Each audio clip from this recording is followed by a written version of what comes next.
Welcome to the Put On Waivers Media Group, home of the Put On Raiders podcast and the Student Body Right podcast. This is your place for the best breakdowns and the best insight for those who fight on and bleed silver and black. Now, here are your hosts, Dwayne Douglas and Ryan Holmes.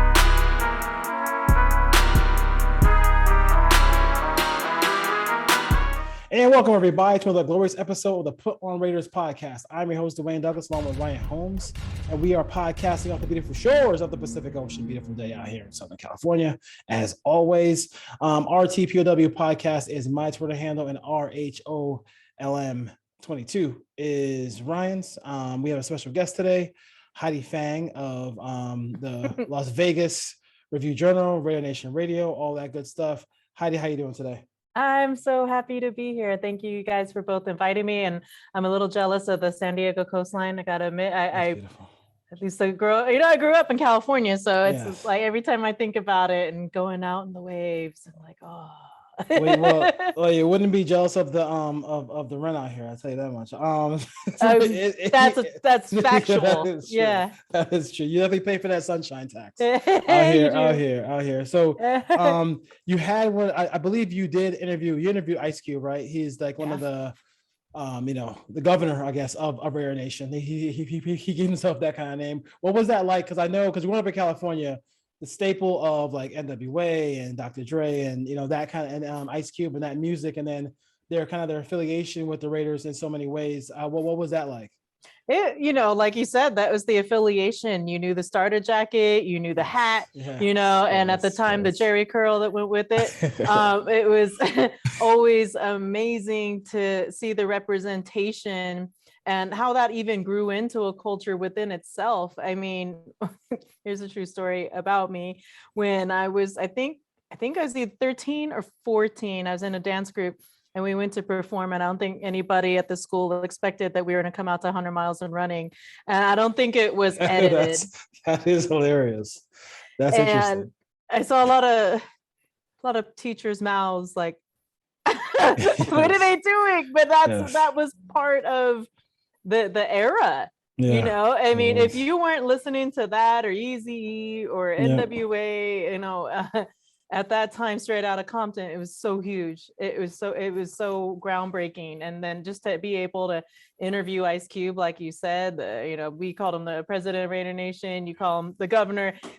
Everybody knows. I mean, when you walk up to this year's draft with Derek Carr and Darren Waller, and then you're performing at the draft, I mean, there's nothing bigger than to see him on that stage now. And it's just a wonderful thing.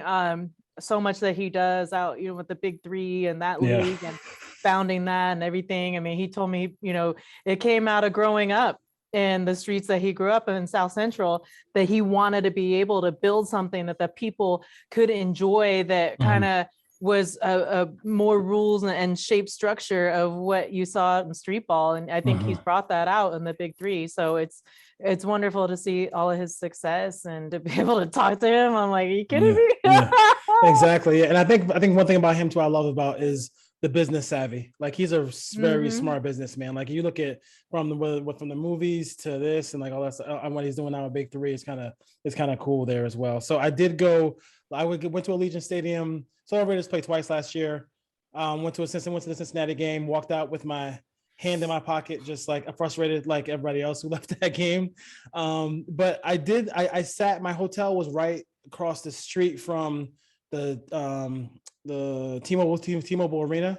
So every time the Golden Knights scored, you could hear they do that whole thing. Oh, really? Could you? I was like, yo, I'm glad I wasn't sleeping. But I did notice so much Golden Knight stuff, and I feel like they were like, it almost a little bit felt like the Raiders were visitors in a Golden Knight city. Is it like that? You kind of feel like that, or do you feel like now with the moves they've made, with making the playoffs last year, having that crazy game, that crazy game against the Chargers to end the season last year, that they are kind of staking their claim a little bit more? Yeah, that was the game, wasn't it? And that's a great question by you, Dwayne, because when you think about the city and how it embraced the Knights, and it's really funny because if you think cultural wise, they're embracing the Knights for the same reasons that the Raiders came to be loved. And that is that they were a group of misfits. They were a group of guys that nobody thought belonged either anymore because of age or because they just didn't fit in where they were originally at. And some of that original NHL entry draft that the Knights players were brought in from, like Marc-Andre Fleury. I mean, he was still at the top of his game, but all these people came from all these different places and walks of life. And it was just like people gravitated towards that. They liked watching this scrappy bunch of guys that people were counting out that didn't think were going to be great and go to Stanley Cup like they did in the first year. So when all that happened, the city, I mean, the momentum just went and went and went up and up and up, and everybody, that fortress, there was no place like it in the last 3 years. No place.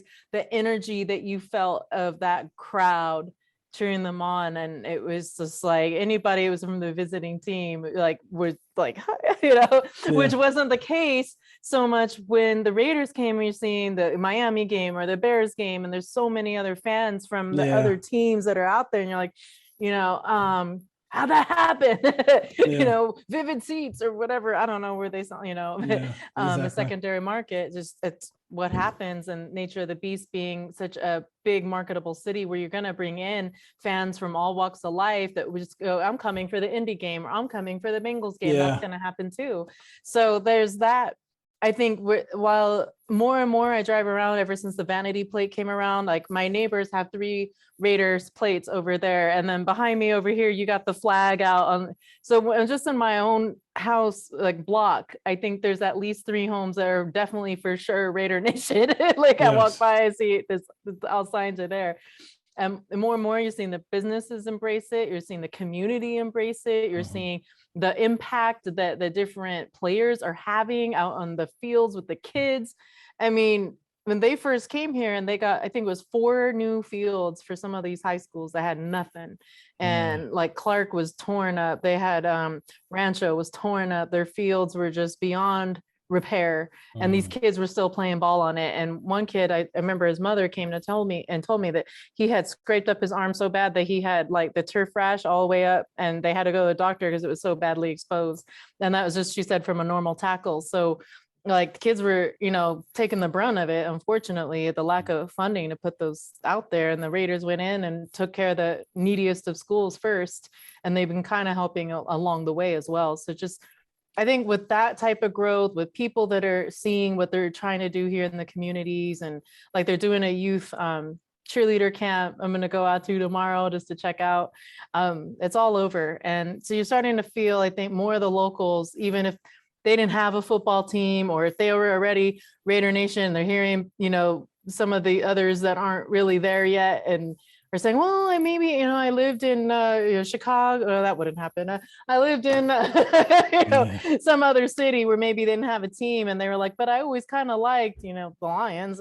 And so you're hearing those people kind of come around and say like, oh, I'm really following the Raiders now. And that's, pretty cool to see the whole transformation of the city. Cool. Ryan? Yeah, definitely. Also, Heidi. Sorry, that was so long-winded. I don't even know if I answered it. Sorry, Ryan. Go ahead. You're good. Kind of on that same topic. The Raiders are now in the market. Obviously, there's a hockey team there. Now we're hearing about possibly Major League Baseball expanding with the Oakland A's coming. The NBA is going to be there in short order. It appears. How important is it the Raiders get this right in the short term in the next 2 or 3 years and become a perennial playoff contender? Or else the shine might come off and people may gravitate towards what's new, what's shiny. What's going on over here in this baseball field? What's going on over here at this basketball arena? Yeah, that's true. And there will be so many things here to be able to choose from. And there already are. Like there's some nights where, there's UFC and the WWE and a boxing fight all down the street from each other. And then as soon as football season comes, then the UFC has maybe an event on a Saturday, boxing is on this day. And then, it's like all these different concerts and everything you can go see. There's so much here. And I do think that there are some people, like you said, that aren't fully bought into it yet. So as they come to Vegas and try to look for, hey, what am I going to do in that 5-day span that I'm here. Maybe I'll go visit Allegiant, go to an A's game, and then this and this and this. But I think, you do have a point, and then the more that comes, it's gonna maybe not detract people, because I think a lot of people still for the next few years are going to come to see Allegiant as much as they can. Some people are going to UNLV games for that. There's other ways to get in there and see it, tours, what have you. But yeah, it's ultimately upon the Raiders to continue that draw. And I think as long as they can still prove that either they are a contender or be it a playoff team that has success in the playoffs, I think you're going to draw more and more people to the Raiders and the team as, they continue to win. I mean, everybody loves that, right? There's always that joke, because like I grew up in the Bay Area. I followed the Warriors for the years where they had like, terrible records, like 15 wins and have you, and then they start winning. Everyone's like, oh, you're one of those, man. I was like, no. But that can happen as well. People go, oh, they just jumped on the wagon, right? But I don't think that would be the case. I think that as the playoffs come, it'll give people definitely a reason to jump in and say, I'm going to follow the Raiders. But the hardcores, the Raider Nation, they're never going to dissipate no matter what, win or lose. I think they still pack the seats at Allegiant. Yeah, a lot of them are from Southern California or Northern Cal. Like you said, I live in Southern California. I'm a season ticket holder. I'll be there as much as I can. I internshiped with the Warriors back in the days too. I was there during the Larry Hughes, Donald Foyle, Antoine Jameson days. I was going to say, I loved Antoine Jameson when he first came. I was like, this is going to be great. Donald Foyle has the biggest hands of any human I've ever met. Really? Massive hands. But I'd like to focus, kind of turn it back to the Raiders. The regime change, obviously, going from Gruden, ran it a certain way, was starting to build a culture, and then everything imploded last year, over to McDaniels, having been out of OTAs. How do you feel? What's the feeling around the facility? Have the players bought in? You hear a lot more about players being accountable right now during this time than we did during the 4 years Gruden was here. What's going on at the facility with the Raiders? It's definitely a buy-in to the mentality and the philosophies of Josh McDaniels and Dave Ziegler. That is evident right away when you go out on the field and you see the way that everybody is focused in on, like, just their when they go through their individual drills, for instance, and then you see them like really listening in to the coach, really following to a T what they're trying to execute. And then I think just having guys too, like Devontae Adams and Chandler Jones there, has really helped some of these younger guys gravitate towards a vet and see what it takes to be a true pro. There's professionals, like I always remember Joe McCoy, as professionals, and then there's the pros, and how do you separate yourself? And I think that a lot of the guys now too that have got that taste of being in the playoffs really want to get in there and do it again. They know what it takes now, and they know how to get there and what they need to do to be able to get there. And on the field, like Max has always set a high bar. Max Crosby always set a high bar in his practicing, and the way that he was a first and last in and out of the weight room, everybody says it. So when you see his motor going at practice at the same level that he would put it into a game, like, obviously he dials it back a little bit, but it's not much. It's not much at all. Like when he's out there, the dialing back, it might be like, we're talking about, like, I just watched Maverick, like, jet planes, and maybe it's like, if you're trying to go 10 G's, he's going 8, Mach 10. I mean, he's going Mach 8. So it's crazy to watch his development, how much of a pro he is, how much the others are now gravitating towards that professional mindset and just trying to make it so that they can pave their way to the playoffs.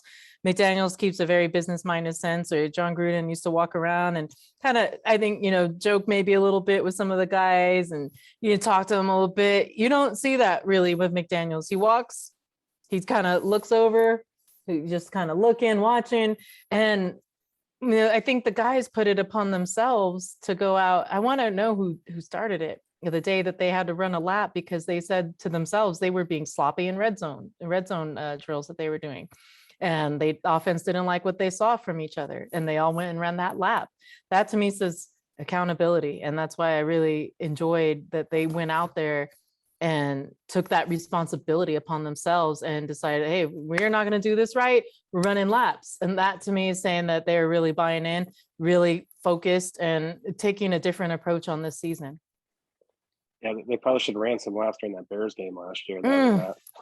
But we hear a lot about the regime change and how it affects the players and the people in the building. I'm curious from your perspective as a reporter, what is a regime change? How does that happen to you? Do you lose some sources in the building? You have to develop new relationships. What is it like as a reporter when a whole new staff comes in?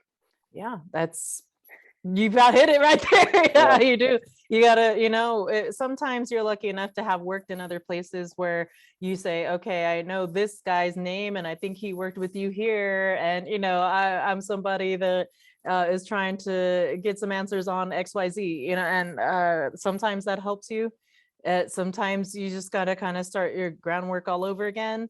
Sometimes you think maybe you're building a relationship and it doesn't go exactly on track with maybe what they thought the relationship was versus what you're hoping it is. And it's not to say like, oh, let me pick this guy's brain and exploit him as a source.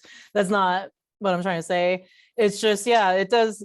Doing the footwork of being able to have trusted people to be able to talk to for certain things that you might want to get notes on or something. You really have to kind of diversify who you're talking to. And sometimes you're getting information from players. Sometimes it's a coach. Sometimes you don't get the coaches available at the podium that you want to speak to. So you're trying to find out, well, how do I get to this guy? And does he have an agent? Does he just have a cell number? Is somebody here going to give it to me? How do I get a comment? Those are all the things. And especially coming out of the post-COVID world, it's really different because during the COVID world, it was a lot harder to get real in-person connections with people. And that goes for the players as well. Like for me, that was the hardest part about the job, was that we weren't able to go up to them and say at their locker, win or lose, like, how did you feel about your performance? Instead you're in this round robin thing on Zoom where, a person asks a question, the next person asks a question. So sometimes if I feel like I had a really good question, I want to try to ask a follow-up question of that. If it elicited an answer that I was like, oh, that was pretty interesting, I want to know more about that, but you didn't get that follow-up on Zoom. So there was a lot of things like that. Or if you did get your follow-up, it was like 8 people later. So it was like, I don't know if you'll even have the same energy when we were talking about it the first time. So there's a lot of little things that are changing now. But I can say this, that Dave Ziegler and Josh McDaniels have truly been amazing in their amount of accessibility to us. They've made themselves available time and time again, and even in situations where you didn't think you might get them. So it's nice to have that, and nice to see that they're really open. And when you do ask them questions, you get genuine answers from them. And that's all you can hope for as a reporter in the business. Definitely, Dwayne. Cool. So you feel like with Josh, you feel like he's different than what the rumors or what people have kind of said he was before you got there? Like kind of like, because there's preconceived notions, and there's also like, what the reality is, like your interactions with him. Did you talk to people like, you've been around the league for a little bit, so you've been talking to people like, hey, maybe like who covered him in Denver said, hey, how was it like covering the Broncos when he was running the Broncos? I mean, he was a baby then, considered like right. You look at now, so. Yeah, and that's been the thing that I've heard. We spoke to one of these Broncos beat writers with the morning tailgate show, and the idea is that he was younger. He wasn't as in touch with working his relationships with the players, and he spoke to that, and he said that was the past, and he doesn't try to hang up too much on it. He's not hung up on the past at all. He looks at what he's doing and tries to be more forthcoming, I guess you could say, in trying to really be there as a coach that can build relationships with the team. And whether or not that's being anybody's best friend, I don't see that. I see it as more of a professional oversight. Like there's the coaches that you can see my dad used to say there's two types of coaches. The coach that says, I'm going to be your best friend. And the coach that says, I want you to buckle down and give me 50 push-ups. And he said that the difference is most of the time you see the ones that want, the 50 push-ups get the wins more so than the friends coaches. But I think that there can be a balance within that where you are, like I said, accessible, somebody who can really talk and be approachable for somebody to walk in your office if the door is open and have a conversation with you. And I think that's what I'm gathering from some of the players of this, is that he is establishing that, and that he is making it so that if anyone has a question or anybody needs to pick his brain, because I've heard that the playbook is really intricate, really difficult to pick up. Brandon Bolden even said it on the podium, like, it's one of those things that it's like riding a bike. It's difficult at first, but once you get it, it clicks. So as they're all going through these installs and things, I hope that he is truly being that accessible type coach for them to be able to grasp and pick the brain if they need to. But yeah, I mean, I think in the experiences I've had with Josh, he's been very open. He hasn't held back on any commentary, anything that he needs to say about pretty much anything, topic wise. And he's given really good answers to a lot of things. And I'm looking forward to it with working with him and Dave Ziegler, because they are so approachable and so accessible. And Dave Ziegler has a great way about him. I mean, when he made fun of it, the memes that were going around about him when free agency started, I love that. I love that you can be somebody that can laugh at yourself with a little bit of deprecating humor, and it's funny to see. So we had a show that would never air that was pre it's in the vault, never air.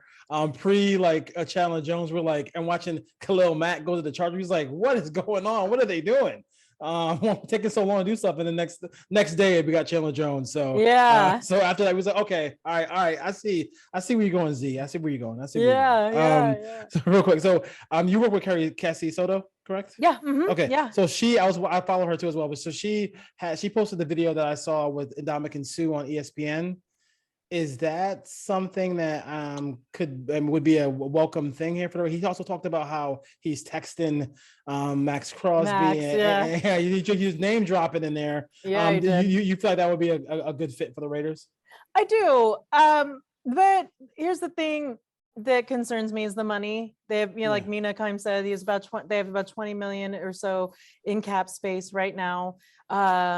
They just took care of Hunter Renfrow, did not take care of Darren Waller. I don't expect Darren Waller to get an extension this year. I would think if maybe you're Darren's agent, you let it play out because you had a injury, plagued season previously, had, not the numbers that you want to put up and build a good contract off of. So I would think obviously they know who he is and they know what he's capable of, but I think that might be one of the items that they hold back on doing for this year. And I think they're probably done with taking care of the extensions for now.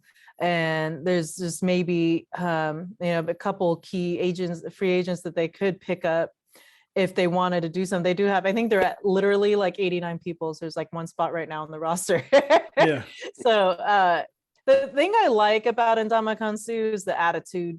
I like the swag he brings to the game that puts the fear in the hearts of other people trying to come at him.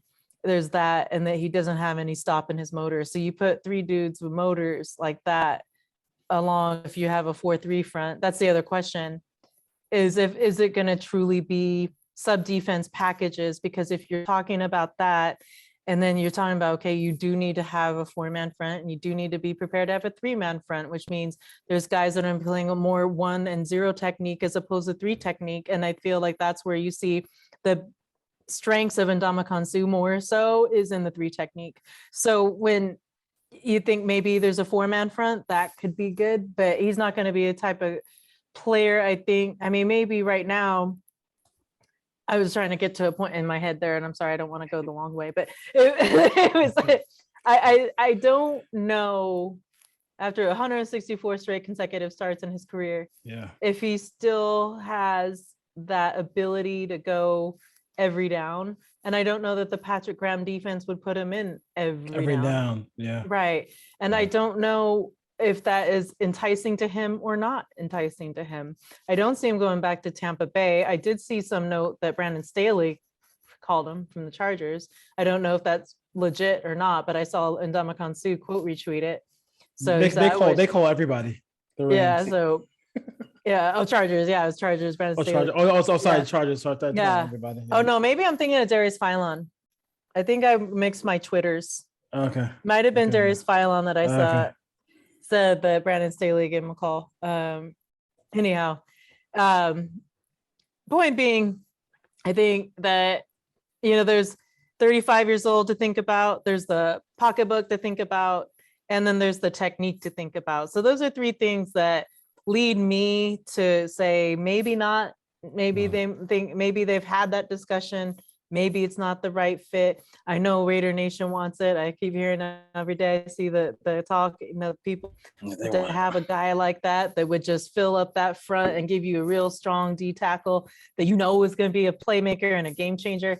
I mean, that's where it's hard not to say yes to him, right? I think it would be a really cool addition to see Chandler Jones, Max Crosby, and Ndamukong Suh. Maybe if you're going 4-3, maybe you still have Jonathan Hankins in there, or maybe Bilal Nichols that they brought in. I'm not sure how they would work that type of front, but they definitely brought in some plus 300-pound guys. That tells me they're looking at a lot of those pure nose tackle types that are big, that can push the front.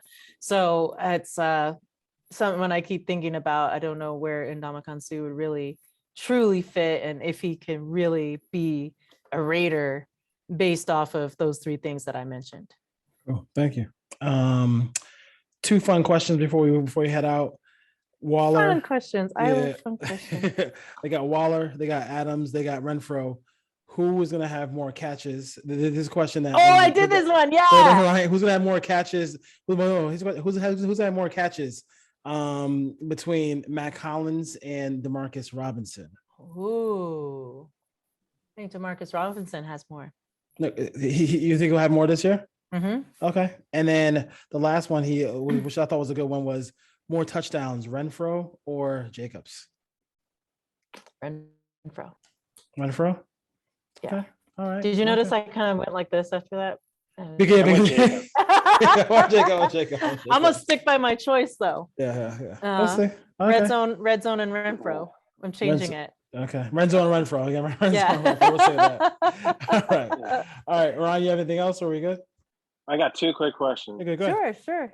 One, what do we know about Trayvon Mullen? And two, I noticed somewhere online you're a mom of a super ninja. I'm curious for what that is. So Trayvon Mullen, I think training camp. I think he would be good by then. I think you'll get to see him. I don't know if it'd be early in training camp, but I would think that they want to get him going. And whether that's working, like as McDaniel said, everyone was in the building for a mandatory mini camp. Everyone was in the building. He said everyone reported. So if we didn't see him on the field because he wasn't on the field, we might have been working with the trainers. So I think that's progress. That's good. It's like Denzel Good. We saw working with the trainer. Josh Jacobs, we saw Kenyon Drake working with the trainer. So a lot of the guys are still, rehabbing, and that's good. I want to see them take as much time as they need to get healthy, so we see them 100% on the field when it's time to be. And Mama Super Ninja, my boy, is just the coolest kid in the whole planet. I mean, isn't that what moms say, right? You're just like, no, I am. Excuse me. I'm probably gonna train him, and so I'm like, martial art or some sort.